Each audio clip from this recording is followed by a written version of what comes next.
നോമ്പിന് ഇങ്ങനെയുണ്ട് പുള്ളികൾ നമ്മുടെ കൂടെ ഉണ്ടെങ്കിലേ ഭയങ്കര സിമ്പിളായിരിക്കും കേട്ടോ. കുറച്ച് വെള്ളം ചേർത്ത് കലക്കുക, അങ്ങ് കുടിക്കുക, അത്ര മാത്രമേ ഉള്ളൂ. അപ്പോൾ എല്ലാവർക്കും അസ്സലാമു അലൈക്കും. 2 രീതിയിലുള്ള സ്ക്വാഷിൻ്റെ റെസിപ്പിയും ഈ വീഡിയോയിൽ കാണിക്കുന്നുണ്ട്. നമ്മൾ കഴുകി വൃത്തിയാക്കിയ ജ്യൂസ് മുന്തിരിയിലേക്ക് ആവശ്യത്തിന് വെള്ളം ഒഴിച്ച് നല്ല രീതിക്ക് അങ്ങ് വേവിച്ചെടുക്കുക കേട്ടോ. നല്ല രീതിക്ക് വെന്ത് വരുന്ന സമയത്ത് എന്ത് ഇതിലേക്ക് ആവശ്യത്തിന് പഞ്ചസാര ചേർത്ത് കൊടുക്കുക. ഇത് നന്നായിട്ട് ഇളക്കുക കേട്ടോ. നന്നായിട്ട് ഇളക്കിയതിന് ശേഷം നമ്മൾ ചൂടാറായിട്ട് മാറ്റി വയ്ക്കുക. നമുക്കിപ്പോഴാണ് ഇത് ഉണ്ടാക്കാനായിട്ടൊരു സാവകാശം കിട്ടിയത് കേട്ടോ.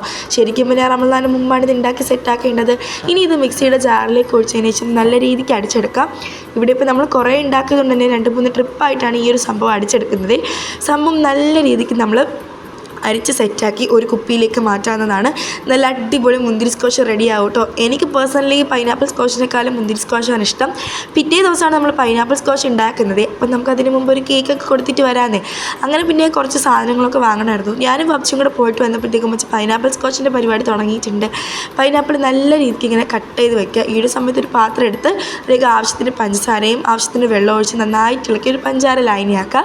ഈ ഒരു സമയത്ത് മിക്സിയുടെ ജാറിലേക്ക് പൈനാപ്പിളും ആവശ്യത്തിന് വെള്ളം ഒഴിച്ച് നല്ല രീതിക്ക് അങ്ങ് അടിച്ചെടുക്കുക കേട്ടോ. ഇനി നമ്മൾ അരിച്ചെടുക്കുക. ഇനി അരിച്ചെടുത്ത ഈ സംഭവമില്ല, ആ ഒരു ലൈനിലേക്ക് ഒഴിച്ച് നന്നായിട്ട് ഇളക്കുക. ഇനി ഇത് തിളച്ച് ഒരു 10-15 മിനിറ്റ് ആകുമ്പോഴത്തേക്കും ഇതിലേക്ക് നാരങ്ങ നീരും കൂടെ ഒഴിച്ച് നന്നായിട്ട് ഇളക്കിയാൽ മതി കേട്ടോ. പിന്നെ നമ്മുടെ അടിപൊളി പൈനാപ്പിൾ സ്ക്വാഷും ഇവിടെ റെഡി ആയിട്ടുണ്ട്. കൂടെ അറിയതിന് ശേഷം മാത്രം ഇതിലേക്ക് മാറ്റാനായിട്ട് ശ്രദ്ധിക്കുക കേട്ടോ. ഇതിൽ എനിക്കും അമ്മച്ചിക്കും അനിയത്തിക്കും ഇഷ്ടപ്പെട്ട ഈ ഒരു മുന്തിരി സ്ക്വാഷ് ആണെങ്കിൽ വാപ്പച്ചിക്ക് ഒരു പൈനാപ്പിൾ സ്ക്വാഷാണ് കേട്ടോ ഇഷ്ടപ്പെട്ടത്. ഓരോരുത്തർക്കും ഓരോ ഇഷ്ടങ്ങൾ.